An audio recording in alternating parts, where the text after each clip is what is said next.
is your first time in Delhi, right? It's my first time in Delhi. But you've been into India before, Yes. as latest as probably 2010 or 11 sometime. Oh, I was here a couple of years ago. Okay. So, however, that was a different region, but you might have met quite a few testers here again, like Ajay, probably, Yes. Santosh. But in general, when you are meeting testers from India, do you see a good or bad or no change from that time to now? In any ways, any difference or good things? Well, bad things you notice? when I first came to India, which was 2004, I think, was my first visit to India, Indian testers had a pretty bad reputation. A reputation for not thinking. In fact, the first time I came to India, I was sent by 2 clients in the United States that wanted me to go visit their Indian test lab partners and try to help them understand what testing even is. How to test. Please tell them how to test. All they want to do is follow scripts. And so I came to tell them how to use their brains when they tested it. I thought that might be difficult for me to get that across to them. I found that it was not difficult. I found that Indian testers are full of brains. They just don't use them because they think they're not supposed to use their brains when they test. Okay. That's what I found. I found that Indians thought, the Indians that I dealt with at Wipro, at Mindtree, which were the 2 labs that I tested at, it seemed like they thought that what their clients want from them is just follow these instructions and don't do anything else. So as soon as I convinced them, no, what your American clients want from you is to think and grow and inject variety and depth and power into your testing. Find bugs that need to be found and find them fast, using any means possible. Irrespective of scripting or not. Yes. As soon as they believed me that, oh, that's what our clients want. Yeah, they sent me all this way to tell you this. Then I found that they shrugged and they started doing much better testing because they turned on the brains that they have. They engaged their minds. So I found actually a lot of creativity among the Indians that I tested with. And I didn't find that there was a cultural aversion to being thoughtful. Okay. I found that there was just a misunderstanding. And what I found is that in Indian culture, customer service is important. Thinking, like, who do I serve? Am I giving them what they want? That is an important part of the Indian service culture. And it's just that as soon as you explain, well, what our people want is they want you to be clever. Once they believe you, and once they believe you're not going to yell at them for being clever, then they're going, okay. And they were very clever after that. You quite often refer the term courage. That's what. There's a courage element to it, yes. Now I have definitely taught in other societies, non-Indian societies, that also have a script following mentality, and it was harder for them to stop following the scripts than it was for the Indians that I dealt with. I find that there's a lot of intellectual power in India that is untapped or largely untapped right now, and we can start tapping it. Okay. One second. Now, unlike 12, 13 years ago, now there are a number of famous Indian testers who are famous for being thoughtful, like Ajay, for instance, and Paramala, Haraprasad, and Dana Shankar, and Pradeep Sundararajan, and Lalit Ramari. There are a number of well-known, context-driven, intellectual testers who are known internationally and deserve to be known internationally, and there ought to be role models for Indian testers. So there is now an intellectual testing community in India that is a native community, and it's a growing community. It's still very small compared to the massive numbers of script following type testers out there. I was actually coming to that a lot of, I know you're not perfectly, I would say, promoting certification in any form. I am not promoting certification in any form, but I'm particularly hostile to fake certifications. Yeah, I actually want to hear from you about that a little bit for the testers. Why they should not go for certifications and instead... Certifications are immoral and dangerous. I'm not talking about all certifications, I'm talking about testing certifications. There are no commercial certification programs in anywhere in the world which actually certify that a tester is able to test effectively. None of them do that. If it were possible to construct such a certification in a cost-effective way, then I would be selling my own certification. But I don't even sell my own certifications to test in my own way. It's too expensive. You'd have to study for months, you'd have to practice for months, and then it would be difficult for someone like me to put you through a series of experiences where I could certify you so that I really knew that you knew how to test. So it's not economically viable. It's too expensive to do a certification like that. So that's why that kind of certification doesn't really exist. What does exist are fake, simplistic, shallow certifications based on memorizing words and repeating them back. And some people think, well, at least you know the words, but people don't even know the words. Okay, even when they memorize them, they don't really understand them. The second thing is the words are the wrong words. We don't have a United Nations of software testing. We don't have an industry consensus of what the right way is to test. So any certification must be based on somebody's opinion about testing. I have an opinion, other people have opinions, but we need to have an open marketplace. Here's where it gets immoral. Here's where it becomes a moral issue. When people feel that they have to give money to a certification organization in order to get this piece of paper, or they're not allowed to work. Yeah.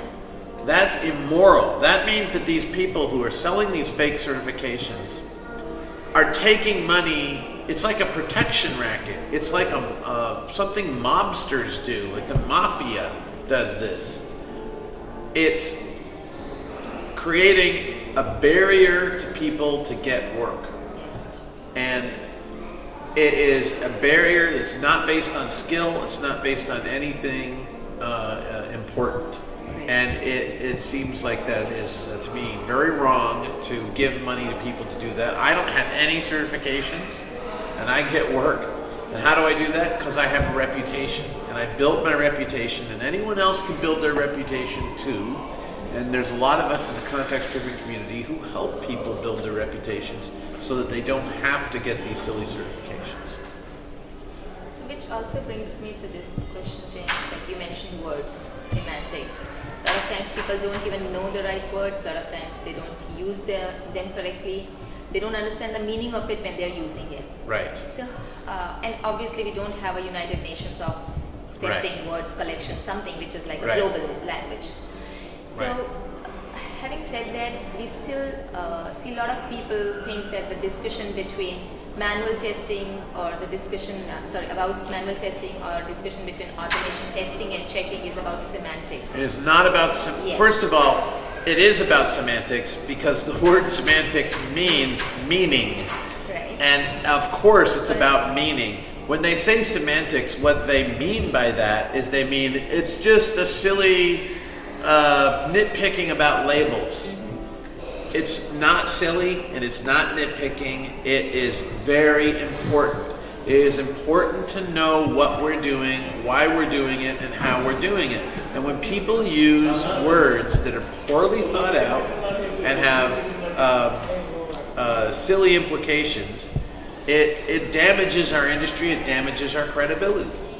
So when I say that testing cannot be automated, that's not a semantic issue, because when someone says, well, you know what I mean when I say test automation, I go, no, I don't know what you mean, but I can guess that what you mean is something that indicates you don't know how to test. I think you don't know how to test when you talk that way.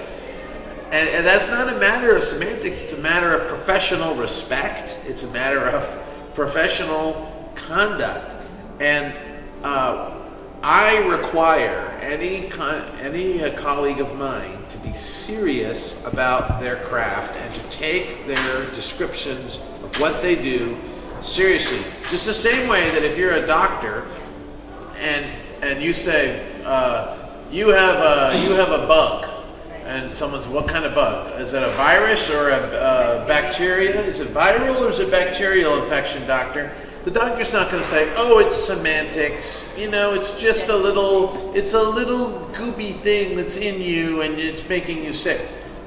But wait a minute, if it's a virus, I can't use antibiotics. If it's a bacterium, I can use antibiotics. This is not a matter of simple labeling. There are functional differences. There are operational differences amongst these terms. So a doctor needs to know how to talk about your body parts, because that is a material, important factor in figuring out what treatment to give you. Testers cannot claim to be professional, credible adults who are responsible in their work if they don't care what words they use to describe things. Sailors can't do that. People who fly airplanes can't do that. Welders, chemists, we all have to be careful with how we use words. Yeah, and because you just said that you gave us various examples of doctors and sailors and different jobs that people do. I have read about it, but I want to hear it from you for people who will be watching this video. What do you think is a tester's core responsibility? What's his job in an organization? It's very simple. You could sum it up in 4 words. Testers light the way. Testers transform darkness into light. We don't control what people do. We don't control quality. We don't create quality. Other people create quality. What a tester's fundamental role is to replace darkness with light so that people can see what they're doing. My job, and to say it another way, is to discover important bugs before it's too late. And I do a few other things, but that's the main thing. Discover important bugs before it's too late. Make sure that my clients understand the status of their products. Now, some people say, well, but isn't the real job to make the product good? And I go, no, the real job is to feed the hungry, is to end suffering in the world. And you can always say that there's a real job that's beyond whatever it is you think you're doing. Sure, my real job is to be a good citizen in the world. Of course, what I'm doing helps make the product good. But my focus must be on finding important problems before it's too late, because if I'm not focused on that as a tester, no one else will be. Great. I'm the only person with that focus. If you give me another job to do in addition to that, which is make the product good, now I'm not going to be focused on testing. Now I'm going to have 2 jobs. It's hard to have 2 jobs. You can have 2 jobs. You can have a tester who also develops the software. But you can't expect that he will do either of those jobs very well. So, with that, James, like when testers, there was a time when I have myself worked in organizations where testers were the one who used to decide whether a product is good for shipping or not, a go, no-go decision. From there, we have transformed to a point where we say testers I have myself also transformed to thinking testers are not going to take that decision. They are only going to support and give the right We information. support the decision, right? Yeah, we give the right information in time so that the That's right right. decision can be taken. Which means that our relationship with developers have changed over a period of time. Instead of trying to compete with them and say, oh wow, I found a bug, we collaborate with them so that we find more bugs quicker and help the product get better. It's very collaborative, absolutely. I tried being adversarial in the first few years I was a test manager. It was a really bad idea, and I'm glad that I early on learned not to do that. So I have since then learned to be supportive. Right. So I see myself as behaving in ways that allow the developers to be powerful, strong, and successful. Right. I find their little mistakes so that no one else finds them. Yeah, and that's where even if as testers we take pride in finding the defects and bugs, we should not support developers so that we find it when we test it. We should actually support the team in right moral ethic to find any bug as early as possible instead of taking it as a saying, oh, our team found this defect, so it's good if we find it instead of developer team finding it. That kind of mentality.